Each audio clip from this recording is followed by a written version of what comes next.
okay? Unfortunately, that doesn't limit what I say. So, oh, and I mean my clicker. So, just a second, quick clicker check. Try it on.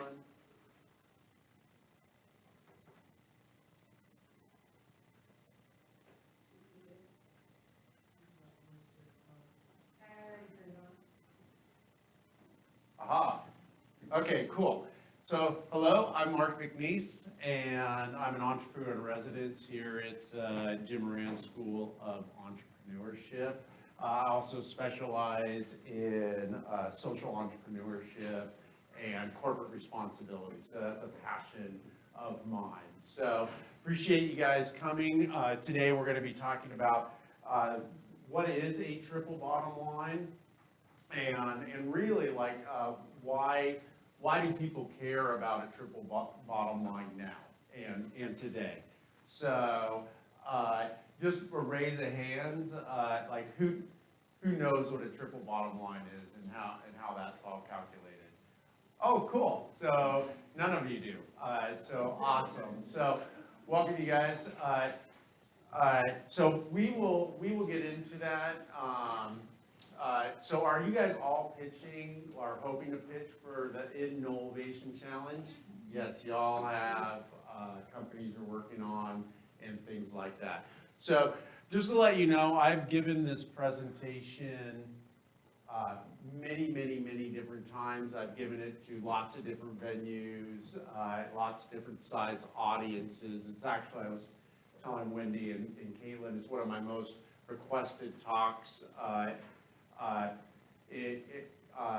I've given it to CEOs, I've given it to students, I've given it even to high school students and things like that. So we'll go through it. If you have a question, throw up your hand or just yell out, and I'll stop. It can be really informal with a small group. So any questions, comments, concerns, or cries of outrage before I get started? Cool. All right, so I call this the evolution of business, and really talking about like why is the business climate the way it is today? Why has things changed so much and so rapidly? So just to give you a little bit of history, one of the biggest retailers in the world was Sears. In fact, when I was a kid growing up, every fall we would get something called the Sears Christmas Wish Book. It was 620 pages usually, over 600 pages of everything that you wanted. There was, sorry I'm having problems with the clicker, you could be whatever you wanted to be. They had it in there. You could be a race car driver. You could be, I'm going to just click. This is not working. I don't know why it's hard. Well, I guess I can stand over here. You could be a fashion plate, or you could be a swinger for $5.79. So, by show of hands, how many of you have ever received a Sears Wish Book, or even ever heard of a Sears Wish Book? Really, you have? Or you heard of it, but you didn't ever got one. So if you went to your mailbox, essentially it's gone. And but the reality, and as you all know, that Sears has filed bankruptcy, and this biggest company, one of the biggest retailers in the world, is now filed for bankruptcy. Why is that? And why is companies like Borders, who's a huge book retailer, why did they go out of business? Or what about Blockbuster? Blockbuster for me, when I was your age, after work, I would hurry on a Friday night, I would hurry as quickly as I could to a Blockbuster to try to find a movie for the weekend that I hadn't seen, or somebody, that there was one left, right? There was this whole experience, and I'd walk up and down the aisle and just like, oh, I've seen that. Oh, I'd really like to see, Rocky 2 or something like that. And no, and then we'd even sometimes, there in Blockbusters, you see this little grate thing, people would put return their movies in there, and they're like, a lot of times people would just stand there and people would put the movies in and like, oh, what's that? Oh, what's that? When was the last time you've been to a Blockbuster? Right. They're all gone except there's one. Does anybody know where that one Blockbuster is? Alaska. Mark Scott for the win. Big prize for you for answering that correctly. Or how many of you are using a BlackBerry? This used to be the #1 smartphone. Everybody called BlackBerries. Do you know what a BlackBerry's nickname was? A crackberry. People were so addicted to them, and now no one carries a BlackBerry. All of these companies had a formula. They had a formula on how to make money. 2 + 2 = cash. But all of these companies have either filed for Chapter 13 or they're a shadow of what they used to be. So what happened? Anybody? What do you think happened? Courtney? Well, for Blockbuster, there was Netflix and streaming services and internet that kind of made them outdated because no one has a DVD player and Okay. Yeah. They didn't evolve with the times. It didn't evolve with the times. Maybe that's what you were going to say. Yep. Blockbuster clearly had the resources to go into streaming. In fact, did you know that the founder of Netflix actually went to the CEO of Blockbuster and pitched Netflix to him, and he rejected him, kicked him out of his office. Whoops is right. Whoops is right. So here's the reality. Every revolution has winners and losers, and I believe that those who are willing to evolve historically are the winners. This is why entrepreneurs, that they have so much opportunity, because big companies are all about stability and keeping the status quo and keeping their shareholders happy. That's why the CEO of Blockbuster kicked out the CEO of Netflix, is because it was disruptive. And I believe now we're at a place where there's a major shift, as big as Netflix and as big as Amazon, is what Amazon has done to Sears and big retailers like that. There's a massive shift going on. But before we get into that, you need to have an understanding of the 4 economic revolutions. Okay, so the first economic revolution was the agricultural revolution, and that was in 10,000 BC. Okay? What happened during the agricultural revolution? Yeah. People started stabilizing towns. Why? Because now they didn't have to hunt and gather. They could sit Okay. down and create roles. Yep.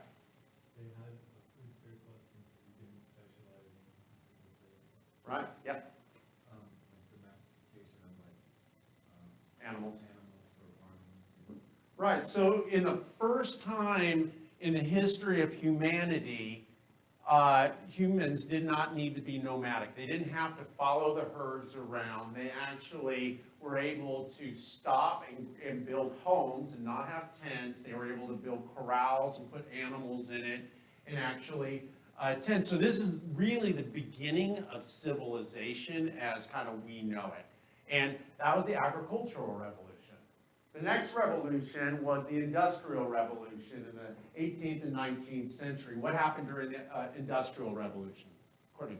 Trains, they brought to Okay, we got trains, yeah, Mass production. mass production. What did mass production do? Made it so that they could push out more product and create more money. And what did that do to accessibility to products? And made it more available. Right. And what else happened in the Industrial Revolution? Steam Okay? So automation happened, and then one more thing, what happened with the population? Huh? Yeah. It went up? Oh, the population went up, but where did it move to? The cities, right? So there started to be a move from the country into the cities because that's where the jobs were. And it radically changed culture.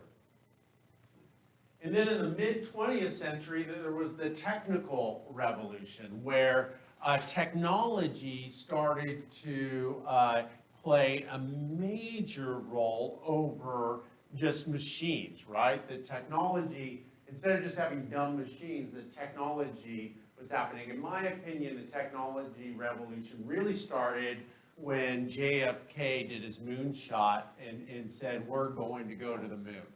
And that mobilized all this technology and started to give it a market so it could start growing. And, all the way until, through the 20th century where we started seeing, phones, mobile phones and smartphones and the internet and all of these kind of different things.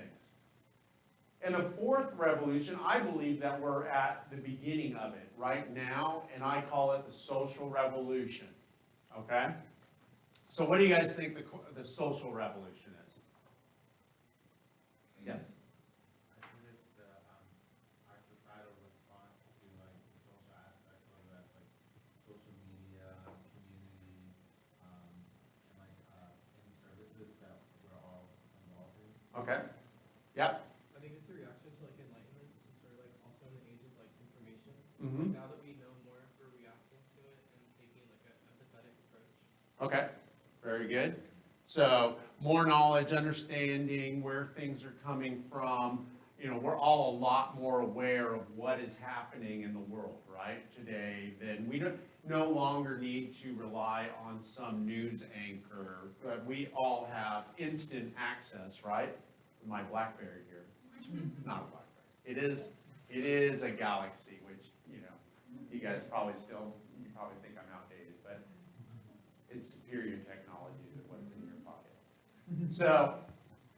So interesting enough, the four economic revolutions were actually can be really understood by Maslow's hierarchy of needs. Now, remember high school, Maslow's hierarchy of needs? You guys are all familiar with this. Somebody, what's the theory of Maslow's hierarchy of needs? You've never heard of this? Okay.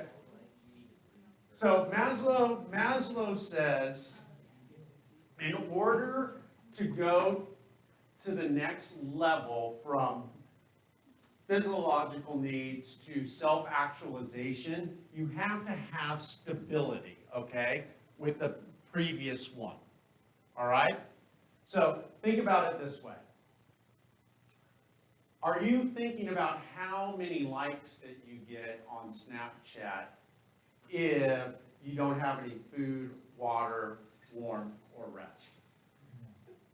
Do you get likes on Snapchat? Well, whatever. What do you get on Snapchat? Just reaction. What? Just get messages. Okay. All right. Bad. I'm not on Snapchat. I was trying to connect with you guys. I know Instagram, you get likes, right? Okay. All right. So I'll stick with something I know. If you haven't eaten for a week and you haven't found the herds, and your family's hungry and things like that, you don't care if anybody likes your stupid post or not, right? Your guys' posts are awesome, but my stupid posts. Okay, so here's the theory. Is the physiological needs is food, water, warmth, and rest. The next level is safety needs, like security and safety. So if you're super hungry or thirsty, you're willing to put yourself in a lot of risk in order to get security and safety. You don't really worry about security or safety because you have to get food. All right? Once you have security and safety, you can move into the psychological needs. And that's belongingness and love and needs, basically intimate relationships and friends, right? So, Dahmer Pass, like when the plane crashed and everything and they were starving, they ate their friends, right? They went down. You guys all know this, right? Yeah. So you can go down too. Like once these are stripped away, we will go down to our lowest thing. This is the theory. The next level is esteem needs, prestige, feelings of accomplishment, right? That if you feel love, then you have the ability to start thinking about, oh, do I feel good about myself? Have I accomplished something with my life? And then finally, self-fulfillment needs, and this is self-actualization, like achieving one's full potential, including creative activities, all right? So that is the ultimate, according to Maslow, of the human experience is when you can actually transcend. And if you're writing poetry, it's a pretty good sign that all of these other things are taken care of, right?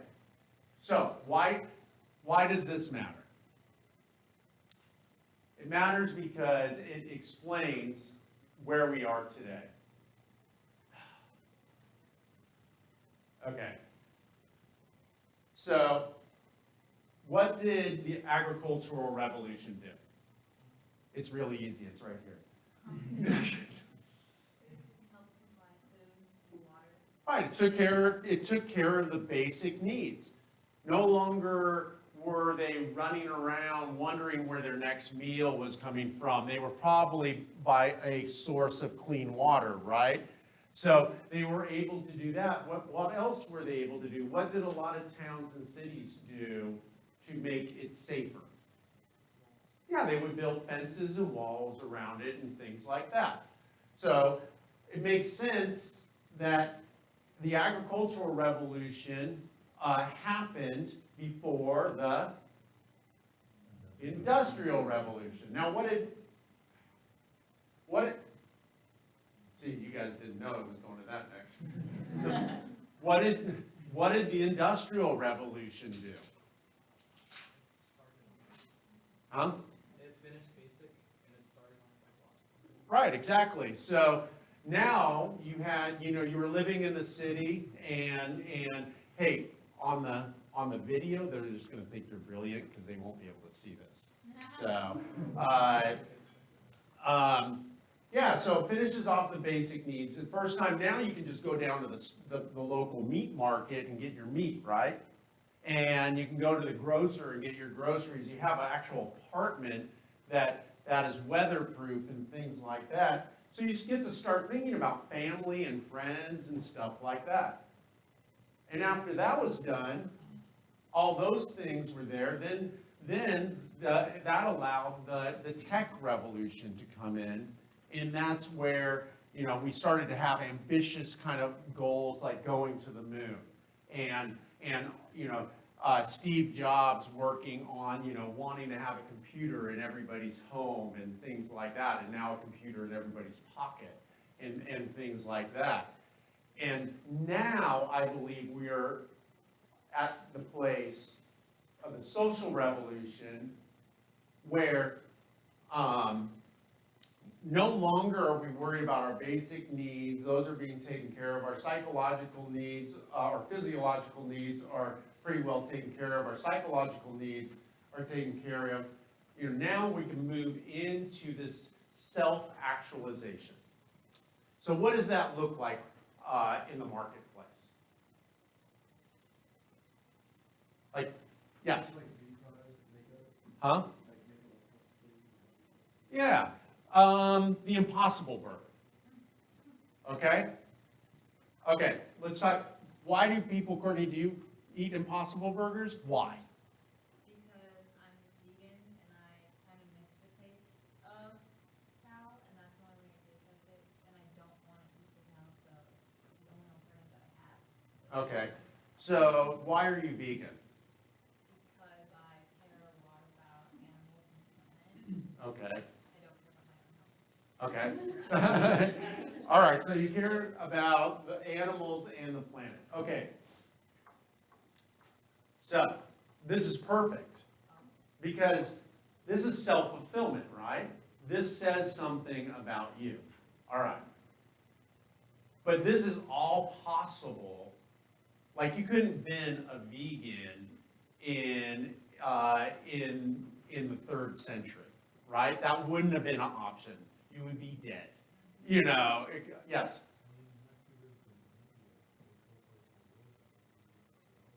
Yeah, I mean, yeah, so there's other examples too, so, but I appreciate you pointing that out. So, well, in India, they eat lamb. Yeah, but I mean, they still eat meat, and I'm sure they eat some other things, but, yeah. All right, let's do another, but, you know. All right, what's another, huh? You're cavemen, yeah, you can go even farther back. But vegan has not been a thing until very recently. I mean, it mainstream. So, let's think of another product that you guys buy that you think helps, like, communicate something about you. Yes? Like bamboo products. Okay, great, bamboo products. You can't participate. So why, actually, I'm working with some entrepreneurs right now who are working on all bamboo products, bamboo straws, things like that. So, like, bamboo straws, like, what does that say? If you see somebody with a plastic straw and you see somebody with a bamboo straw, what's your value judgment? What's going on there? Yeah. Well, I think that one person is more socially conscientious than the other. Okay. So Yeah, I mean, and that person is using a bamboo straw, according to this theory, is because it's a self-actualization thing. There's a reason that they think that it's more in line with who they believe that they are, self-actualization. And funny enough, with the straw thing would not have happened unless the technology thing, because the straw thing became a thing because, no. People were talking about it and how. Actually, a kid posted a picture with the turtle with the straw on the nose. And that created such an outrage that's where the whole movement started. So, and then there wouldn't have been any plastic straws without the Industrial Revolution, right? Because they're mass-produced, they're not being handmade. And before then, there was no plastic straws. So even the thought of a retail type, being able to buy a retail bamboo straw, we couldn't do that, or there would be zero market for it unless we had all of these other things. So again, is it absolute? Is this a fact? No, it's a theory, right? So it breaks down some places, but this is where I believe, and why I believe corporate responsibility or social entrepreneurship is a thing now. So I was in San Francisco this summer, and I went to Lyft, and I heard a presentation by their corporate responsibility officer. And the whole presentation was about what Lyft was doing to make sure that they're paying attention to the environment. They're talking about, how they do things. Do you know that Lyft offsets all their carbon emissions?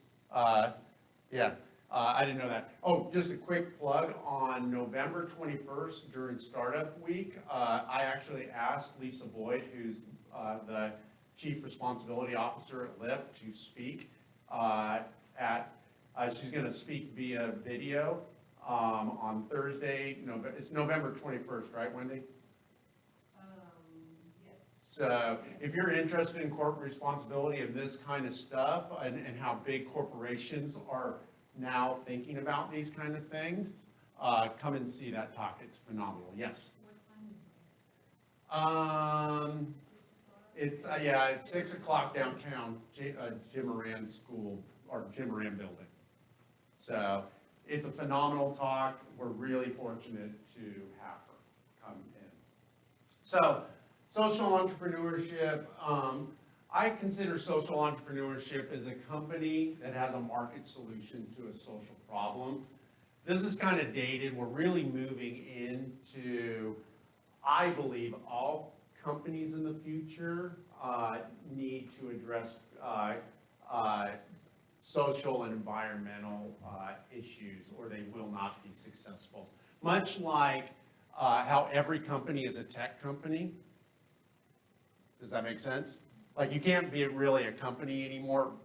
I know there's a few companies that maybe can, but most companies, even farmers, are very, tech savvy. They have, GPS, everything, So I believe that in the future, and I'm already thinking we're seeing it, that in order for companies to be successful, they have to address social and environmental issues. And just to let you know, the term that's being used in the industry is corporate responsibility, and that encompasses all of that. So I call these SIC companies, social impact companies is what the SIC stands for. And I look at SIC companies as financially sustainable, socially and environmentally responsible enterprises, okay?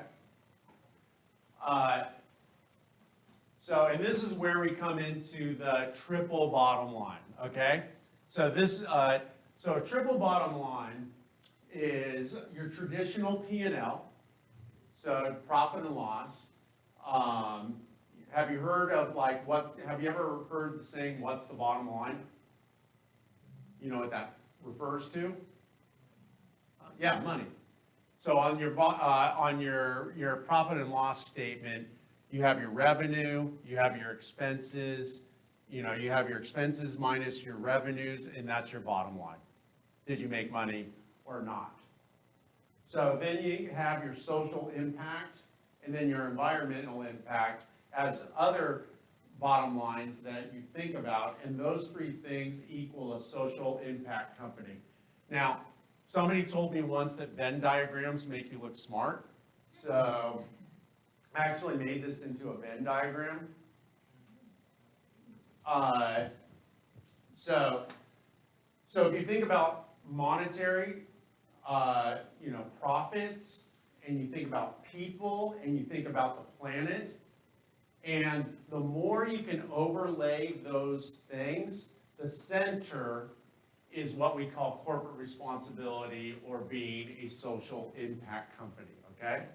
So as you're thinking about creating your companies, what are some concerns like, so traditionally companies just think, like when I was in business school, the whole idea was, can I sell a product or a service at a profit, right? And how did we define profit? Money, yeah, okay. Hopefully I've established that that is no longer the way that business can be done. So what are some ways that companies can think about profit in a more holistic sense? Yes? Focusing on positives as in like externalities as well. Okay. What do you mean by that? Unpack it. So a company. Oh, you're meant to be. I've like totally here we go. Start handing this around. I'm sorry. The video picks it up, that's why we want you to use the microphone. Oh, that's cool. Now you know Sorry, what now I'm I'm nervous. A company has to benefit positively in all three areas rather than just one. So you can see positivity as like a mathematical like equation, and profit and like social ramifications as well as environmental ramifications. Okay. Did you have something, Courtney? But you have to hold the cue. I was gonna say, one way that companies can look at it is like, let's say they sell things in plastic and now all of a sudden they're moving to biodegradable packaging, that people are gonna, it might cost more for them and it might cost more for the customer, but more people are willing to buy it because it's like that self-satisfaction of, okay, I'm gonna be helping the planet even though I'm still getting the product that I want, so they can pay the extra $3 for it, so they can measure it like that. So one of my favorite exercises is asking, what is the true cost of blueberries? Okay? So, if you went to Publix, after this brilliant talk, not right now. If you went to Publix and you went in there and you found the blueberries, what would you see? Yes. Oh, you need the block, sorry. You would probably see like $3, $4, $5 maybe. Okay, and what would you get for $3 or $4 or $5? Like a small pack of blueberries Okay, in what? in a plastic container, In a single use? in a single-use plastic container. Okay, good. So there's our basis. Let's say, are we good with $4? Okay, just for the sake of argument, $4. Okay, so that $4, you pick up some blueberries in a single-use plastic. Okay, let's talk about the blueberries first. Okay, where did they come from? They come from a different country probably. Okay, That was imported because it was probably cheaper to have it grown there. okay, And then they had to get shipped over here. They had to go on a car, or truck, and then they had to be loaded in. okay. I don't know. So let's start with the dirt. Okay, are these organic blueberries or are these chemically soaked insect blueberries? Please Depend. pick the right one. He's not that smart, so. Because the organic ones would be $6, right? Yeah. So, okay. Yeah, the organic ones are probably gonna have like a premium on them. Most likely, depending on like the country they're imported from, if they are from like a third world country or something. Developing economy. Yeah, developing economy. No, I know what you meant to say. That Take the cube away from me. So, go ahead. yeah, if they have looser laws in terms of like genetic modification. Okay. Um, There's another one, genetic genetic modification, no, that's awesome. So when you have genetic modification, then you have somebody who owns the seeds because no longer can you replant, like in the agricultural revolution, you could, out of like the corn, you could plant part of that corn and grow more corn. Well, you can't do that with GMO. Okay, so that's a cost. And that holds power in a certain place who owns those seeds. Okay, what about the dirt, the soil? the soil. Yeah, it depends. Like you said, the GMO, like they can have higher yields of blueberries. The problem with that is like, okay, if you have farmers who don't really care about their environment, they maybe like can overuse the land to, plant stuff. Like if they don't use proper farming Okay, practices, so why wouldn't they care about the environment? because it's not as profitable for them. Okay, oh, you weren't here for the first part. Think back in Maslow, right? Oh. No, don't just read that. Somebody was So there's here. a hierarchy. So, anybody on the, why wouldn't people in developing economies care as much about the environment? It's really light. I just don't know if you can catch it. So. Yeah, you gotta catch it. Yeah. There you go. Thanks. Got it. Are you gonna make me look bad again? I would never. Never, you did like 10 minutes ago. Okay, go ahead. I'm glad you didn't watch yourself, you won't get the cube again. All right. Because they're trying to feed their families, and Exactly. perhaps they wouldn't be able to if they grew it with practices that we consider more ethical. Yeah, exactly. Okay, you get the cube again. Absolutely. If I can just tell you, if the difference between me, putting hazardous chemicals into the environment versus feeding my family, according to Maslow, and I'd say according to me, I'm going to feed my family. Also, how do you mass produce agriculture? What do you have to do? Clear the land. Thank you, Isaiah. Isaiah, right? Yes. Isaiah, you have to clear the land. And so what happens when you clear forests? species die, habitats die, and all of this stuff. All right, and then we already talked about the people picking the blueberries are probably not being paid a living wage or a sustainable wage because they're because they got to sell their product, and once they grow the product, you know, it has to go onto a big tanker, right? And then on a big tanker, think about all the CO2 emissions that have to get it, and then once it gets to our ports, it's got to get to all the different supermarkets, right? So think about all of those hidden costs that are not incorporated into that $4 thing of blueberries. Now, then you go to packaging, and you think about single-serve plastic.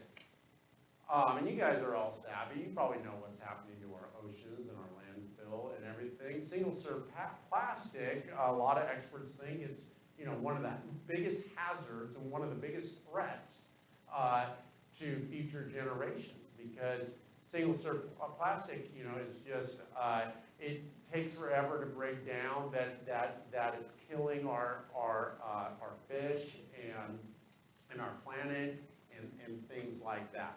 So, if you think about it, is the true cost of those blueberries that you pick up $4?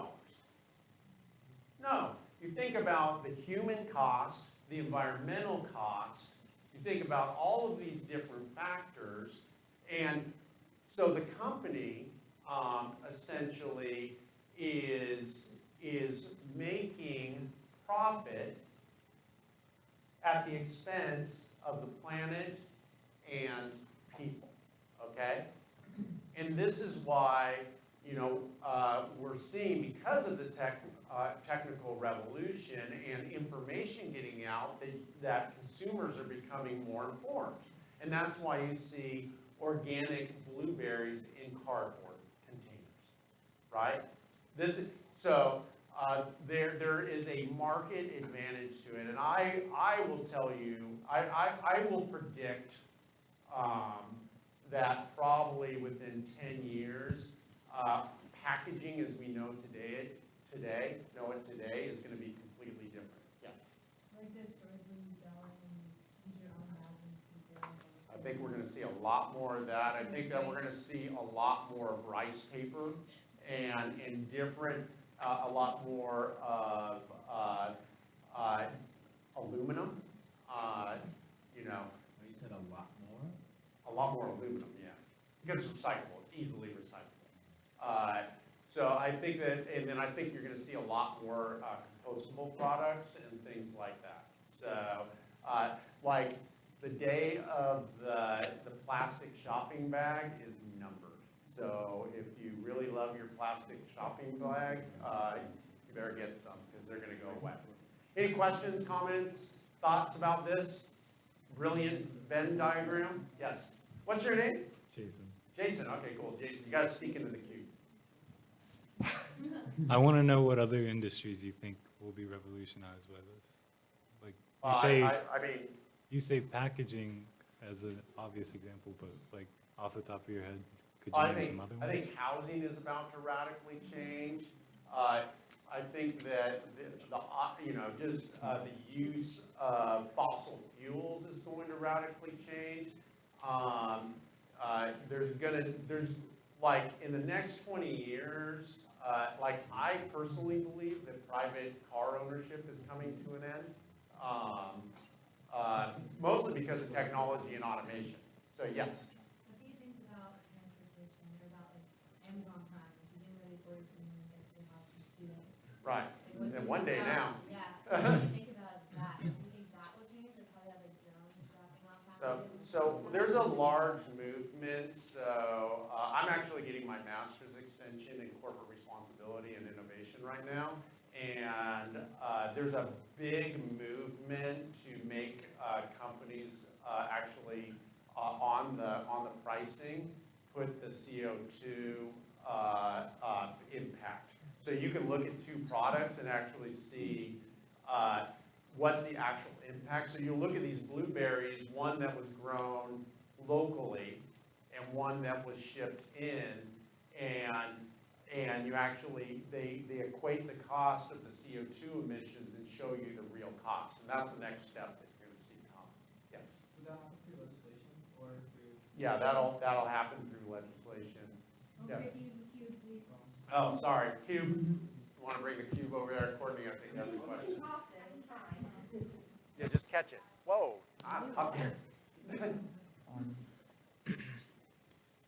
My question was, Don't be afraid of the cube. I don't know why, The it's cube is your intimidating. friend.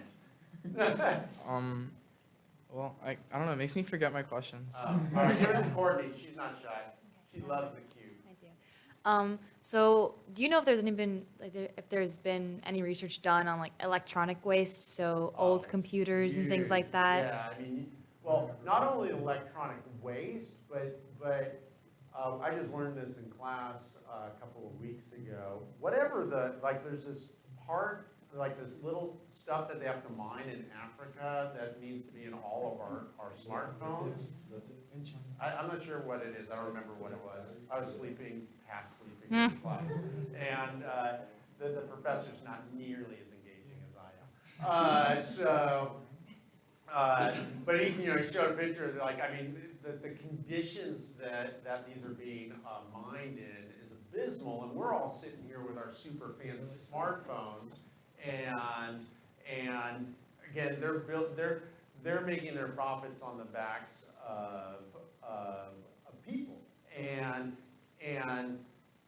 we've, a lot of you obviously know about that and have seen those pictures, and that's what technology, and this is what I'm saying, is eventually consumers are gonna go like, time out.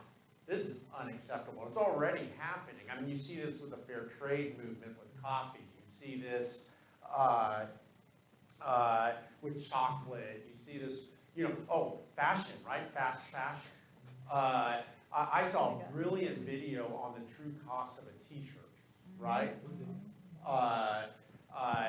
And it's just, these kind of things are going to become, I believe, more and more prevalent in consuming. Yes, you have a cue. Okay, I have a question. How do you feel? Do you think if lobbying was illegal in the U.S. that these If more? what was illegal? Do you think if lobbying was illegal in the U.S. that more legislation that's pro-environment would be passed? Oh, wow.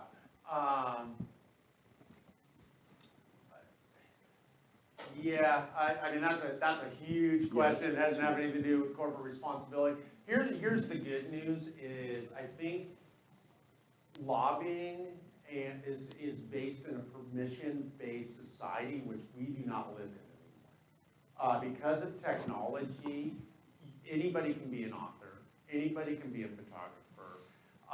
So anybody can produce a short film, right? We could do it right now.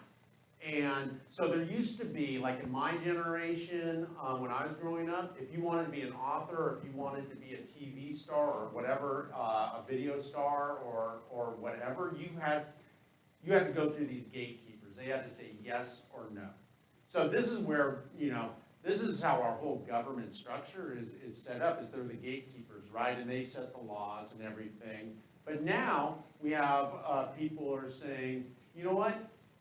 Like right now, there's a huge, stink about Starbucks, and people are protesting Starbucks over something that they did and something like that. And they're like, look, this is out of bounds. And so consumers are now holding these corporations responsible much better, I think, than, and I'm not anti-government, but, it's a lot quicker if a corporation does something out of bounds that like we don't like, and everybody's like, we're not going until you change, they're gonna change a lot faster than legislation. And that's what I think the beautiful thing, and why we see the evolution of business, is because consumers are more informed, and they're just not gonna put up with factories dumping chemicals into a river so we can get a cheaper shirt. Yes? Yeah, another thing with the fast fashion, there's a clothing store called Pretty Little Thing that I shop at. Okay. And it has nice clothes, but they're cheap because it is fast fashion. And there's like articles coming out about how like the chemicals used in the clothing making process like are carcinogenic and just like they're just not like doing the right thing. And yep. Yeah, you over there. So assuming this is like the path we're headed on right now, do you have a prediction what the following one would be? Like the next revolution after this one? I think we're there, right? Because, I mean, I think Maslow's hierarchy of needs makes sense. So what's after self-actualization? I Yeah, don't exactly. know. Like, I just think that we'll see this becoming more and more. And the idea, like Starbucks used to exploit farmers to make a profit. And now 85% of their coffee is ethically traded, okay? Why? Because there was a lot of other coffee companies like Red Eye that just to throw out one, there's a lot of little Red Eyes that are saying like, you know what? We're not going to play that game. We are going to only do ethically sourced products, and a lot of people stopped going to Starbucks, and it really hurt them, and that's why they started introducing more and more fair trade coffee because the dollar spoke. Yeah. Yes. How are we doing on time? It's 10 till 6. Okay, so I have You can. 20 minutes. Yeah, that's good. I mean, Okay. anywhere between 6 and 6:30 is good. 6:30 will. Okay, this is a great conversation. I just want to make sure I get to like the practical stuff for you guys' project. So go ahead, Courtney. Okay. So you're saying how like Starbucks is now using more ethical based like coffee beans and whatnot. Do you ever think that cell phone companies like Apple, who have like a grossly large profit margin because they underpay a lot of their workers, and like you said, like I didn't even know about the miners having to do certain things for our cell phones. Do you think that consumers will eventually stop buying Apple products until they start changing their ways and start like actually paying their workers livable wages, or do you think that this is something that people don't care about because it's a cell phone? No, I think they do care about it, and I think companies, especially tech companies, and tech companies have been under the microscope for a while, and it's become more and more pressure on them because, them putting out a new iPhone every year, you don't need a new iPhone every year, right? And in putting this, and that just what's the true cost of that? And we see that Apple's $1 billion company, we see like, and then we see, going back to Starbucks, and they've completely changed, they were paying their employees minimum wage, and they were exploiting farmers, and the CEO, Schultz, was making $69 million a year, and people are like, whoa, time out. And Starbucks has made huge movements in how they treat their farmers, how they treat the environment, and how they treat their employees. I think I did them all. So, yes. Personally, I've been looking a lot into like reusing plastics. How do you think the recycling of like the I don't know if it's even a movement yet, but like in my brain, I'm like thinking about it. So I was wondering like what your take on is like how fast or the cost of, is it cheaper to like recycle the plastics that's already been created? Like, So, yes yeah. and no. The problem is that in America, most of the stuff, even if you recycle it, never gets recycled. It just goes to landfill. Yes. well, I was wondering, sorry. Oh, I was so- wondering how corporations would respond to Yeah, like, so I just, there's a company called, I just forgot their name, Signote. And this company, they came to class. In fact, I talked to the guy afterwards, and I'm actually talking to him about opening internships for this company for this summer. So if you're interested in internship with this company, let me tell you about this company. It's the most unsexy company that you had ever thought about. This is what they do. Have you ever seen the plastic strapping that goes around boxes? Yeah. That's what they do. Millions of miles on it.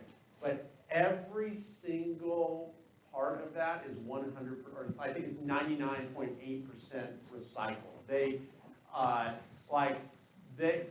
actually bring in, they were like talking about how they bring in all the bottles that they want a certain amount of, they like the Mountain Dew bottles for some reason, and they have to take off the caps and everything. They have an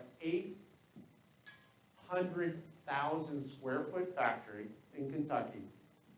And, and all of it's recycled. Then they have a buyback problem, or, project, so they try to get all of that strapping, back, and then they recycle it again. So, it's a fascinating, I was like sitting there and I was like listening to them, and this is a corporation that has like gone all in on it and has created all this, and they're actually, because the business doesn't seem very sexy, they really are having a hard time getting, people in. I was like, hey, you know what, I got a lot of like students who care about the environment and would love to learn about the whole recycling process and how it can be done on a huge scale. So if you're interested in that, you know, you can connect with me, yeah. What do you think about water, like the rising sea I level like and water. desalination and stuff like that? Yeah, Like, I mean, and how that it's, affects you the know, environment? It's just, it's super expensive, you know. The biggest issue, in my understanding with water, is not that, we're running out of water, but the distribution of clean water is. And what about like plastic water bottles? Like, there's well, some those places are- that you go to where it's like, Yeah. I need water. Like, if you're at a theme park, you're gonna be Yeah. thirsty, but it's just the way, or like you're at, carry one of these, but not everybody does. Like, say it's like an Yeah, emergency, but you need it's some water. radically changed, and Yeah. eventually, like, I mean, so, where I go to, where I'm getting my master's extension, the campuses, banned all single-use plastic. No single-use plastic. In fact, my instructor snuck in some single-use plastic just to use it as a prop, yes. And what do you think about other countries that have already placed bans on single-use plastic? Do you think other people are gonna like jump on the bandwagon? Yeah, I mean, Canada is meant to do it in 2020. I believe so. I think it's moving that way. You know, the other thing is, it's not just single-use plastic, it's food waste. Like when I was in Stanford this summer, I got to teach a class there. They have a very robust composting system. And, you know, we live in a city that has zero composting. And I'm actually working with a student who is trying to create a way to implement composting on smaller scale, so like at least FSU could compost. So, all right, good. I'm going to take this opportunity to move to the next slide. So, here are some examples of some social impact companies or companies that are doing corporate responsibility well. Newman's Zone. Full disclosure, I'm a corporate fellow of Newman's Zone for the past 2 years, so. Sponsored. What? Sponsored by Newman's Zone. This talk is sponsored by Newman's Zone, but I was a big fan of Newman's Zone long before they invited me. So they have a great model of a triple bottom line. Actually, Red Eye is, I'm the founder of Red Eye, by the way, if you wonder why I keep on saying Red Eye. But Red Eye's model is based on the Newman's Zone model. So 100% of their product is organic, it's ethically sourced, and then 100% of their profits go to empowerment charities. And I'm going to run through these pretty quick so we can get to the practical stuff. Most people don't think about this man as a social entrepreneur. I think that he is a brilliant social entrepreneur. So his main 3 companies that we know about, obviously Tesla. You guys know Solar City? No. Okay. You need to look up on YouTube Solar City Reveal. It is one of the best talks on climate change and best product reveals that I've ever seen. And then SpaceX. So what do these three companies have in common? Cue behind you. Well, I don't know all that much, but Tesla's like electronic. They're all like futuristic, but also environmentally sustainable. Okay. Like SpaceX is to go to space, right? Yep. Yeah, I'm going with Elon. You're going with Eventually, Elon, all right. it's gonna happen. Jason, you got something? Throw it over to Jason. Jason's open. All right. So, You should be FSU quarterback. I'll be the wide receiver.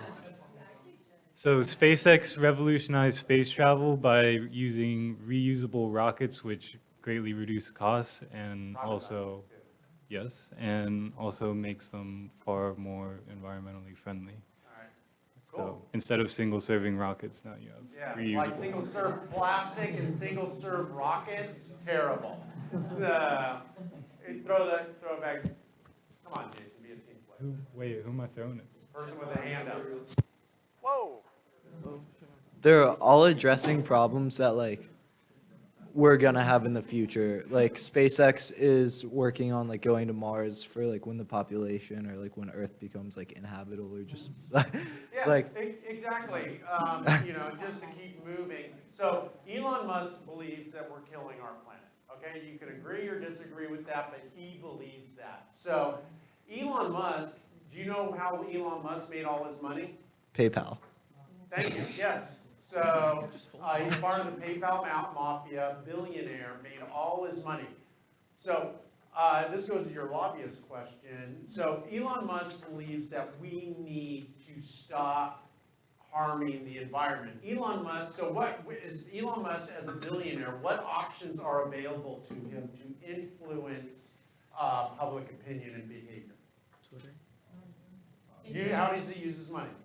What can he use his money to do? Influence others and. How?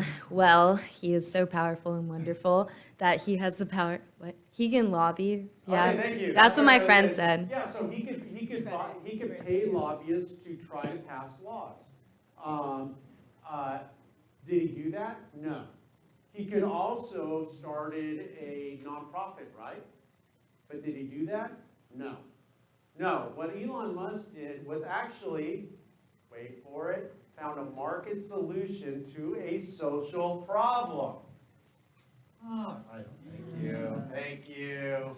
A market solution to a social problem. And all of these actually are based in his belief that we are killing our planet. So essentially Tesla, really Tesla is a battery company, it is a power storage company that's on wheels, essentially. So Tesla, before Tesla, there was a lot of laws trying to force people, they're called CAFE standards, trying to force people to drive little tiny cars that nobody wanted to drive. One of the most gratuitous examples of this is in 1992, GM, in the same year, came out with 2 cars. One was the EV2 or something like that, which was, there's still like 5,000 or 6,000 of them that have never been bought, sitting just rotting. The same year, they came out with the Hummer. The original Hummer, which got like, 6 miles to the gallon? They were able to do these 2 things because they averaged out to have an acceptable standard. So this is where you get laws and everything, and corporations game the system. They do it all the time. So Elon did something. He made an electric car that everybody wanted to drive. Like, who wouldn't want to drive a Tesla? I would love to drive a Tesla. It would be absolutely amazing. Before Tesla, you can look it up on your smartphones. That was, the parts were made by exploited children in Africa, so feel good about that.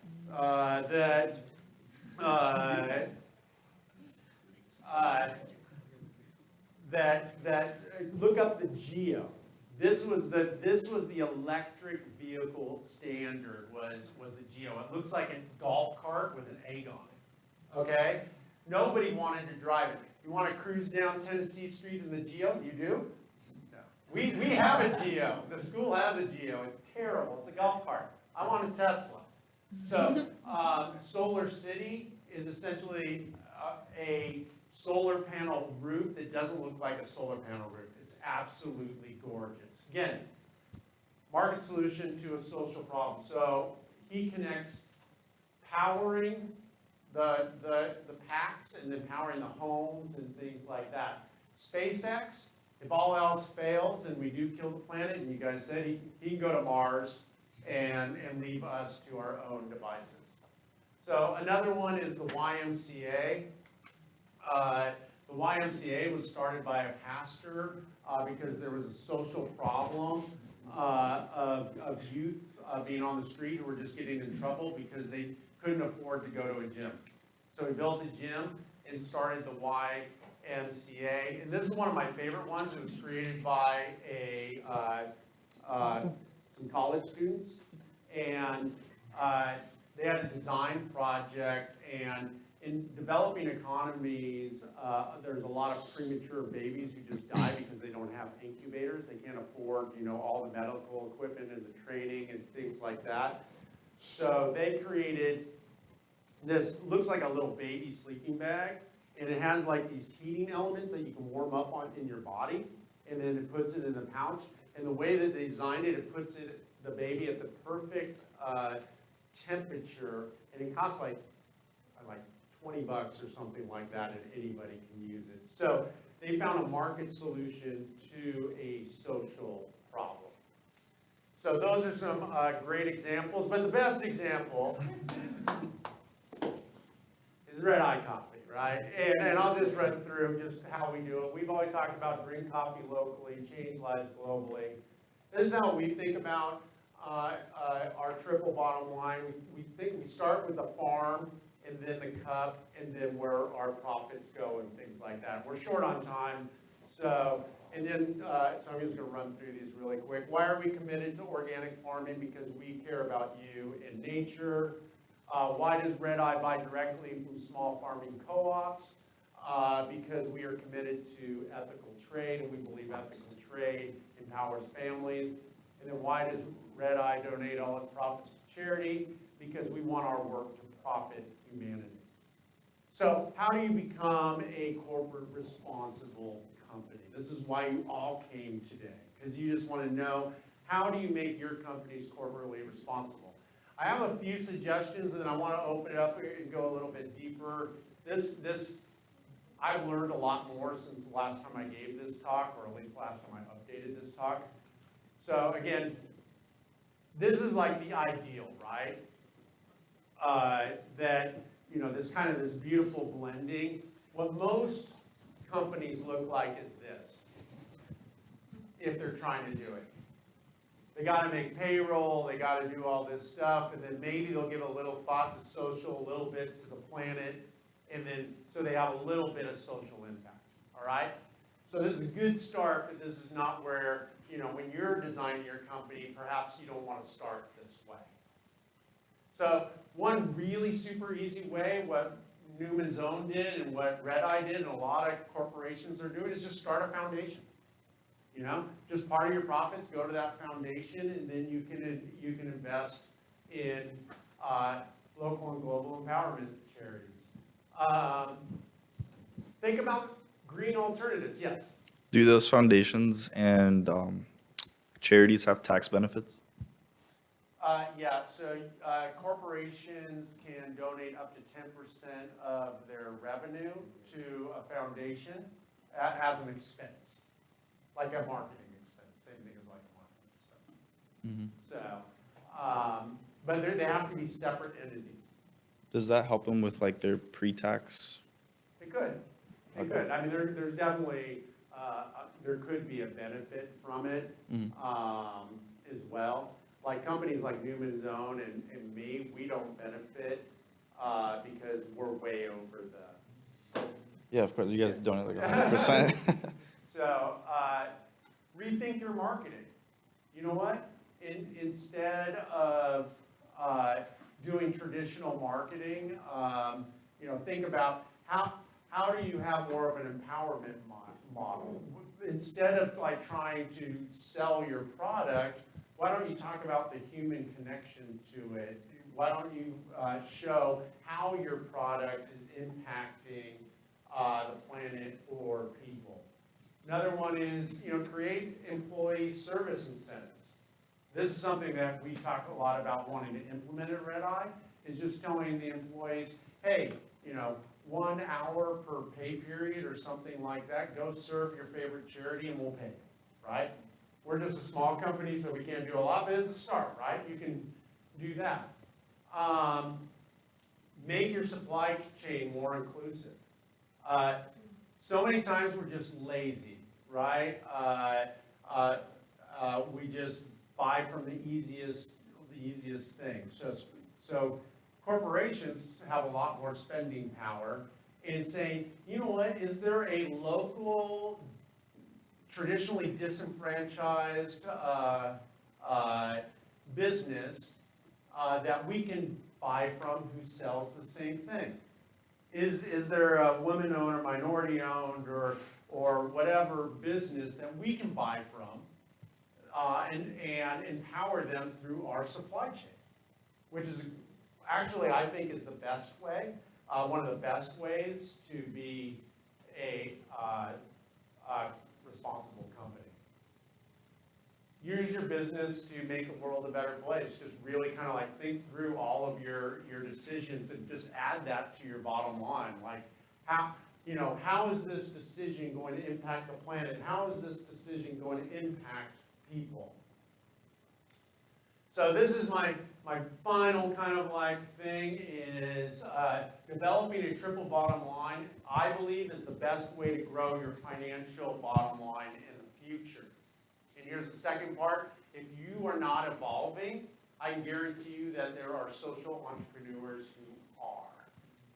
And I believe a lot of companies like Toys R Us, Borders, Sears, Blockbuster, these companies, there's going to be a lot more who are not going to recognize that we are in a new economic revolution, and these giants are not going to exist.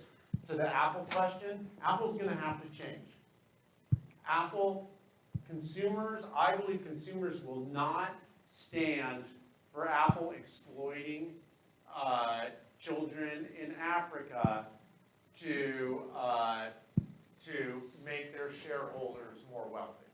I could be wrong, but I think like what we've seen going, I think I'm right. So, whoops, go back.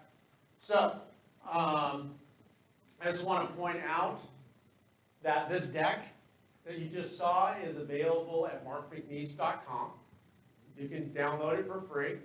So I also have tons of resources under the resource tab, because I'm clever and put it under the resource tab. There's spreadsheets that you guys can use that help you develop your triple bottom line. I also have a corporate responsibility or social entrepreneurship business canvas that you can use. So tons of stuff like that. This is actually my non-FSU. So if you want to email me at my FSU address. It's just mmcnees@fsu.edu. I would encourage you, I am very active on LinkedIn, and hopefully you guys are as well. If you're not, you need to get on LinkedIn. If you're on LinkedIn, please send me a connection request. I actually post tons of stuff on corporate responsibility and social entrepreneurship. And also, it's just a very easy way for us to connect if you have any questions and things like that. And if you want irreverent tweets that you laugh at, you can always follow me on Twitter. So you guys have been wonderful. Is there any questions or comments that we'd like to finish? Isaiah? Can you catch it? Oh, yeah. Cube. Oh! Are you a FSU wide receiver? No. So I lost my glasses, but that's another thing. Oh, I was just saying you have a podcast too.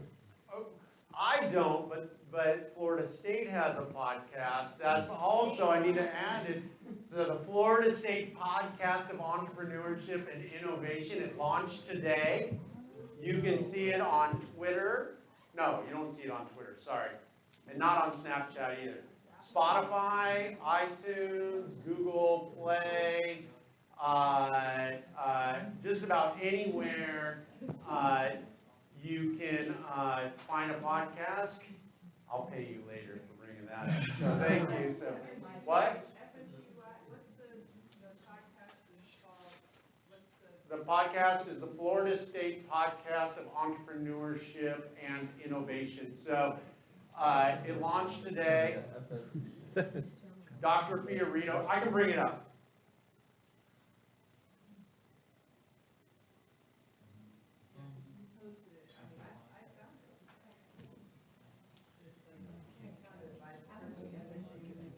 Um,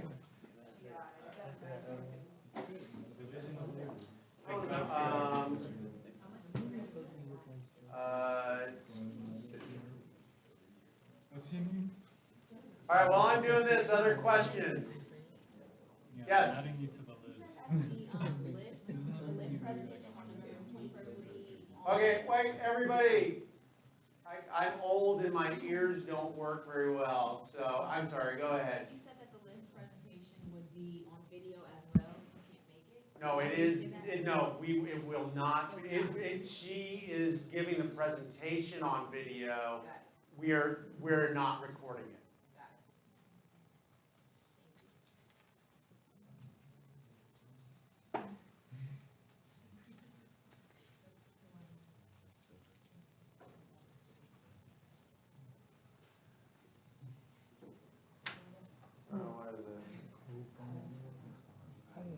Wow, sorry. I'm not in my account, so I can't read it. But I tell you what, if you go to LinkedIn and you put a connection request, I got a post on there, or, you can just go on whatever your favorite player is. Hey, everybody back, I'm the most interesting man in the world. Can they go to the school's Facebook page? Huh? No, I am. He's my sidekick. So, are there any other questions, before we end here? He's great. Be sure you He's sign gonna be in. more market Thank you so much. opportunities Please for connect with me. I mean, businesses. I love hanging out and talking, so. Maybe they, less by the price point wise, but they're more viable in terms of that. So, And I'm a finalist judge, so I'll be looking to make sure that you have corporate responsibility in your company.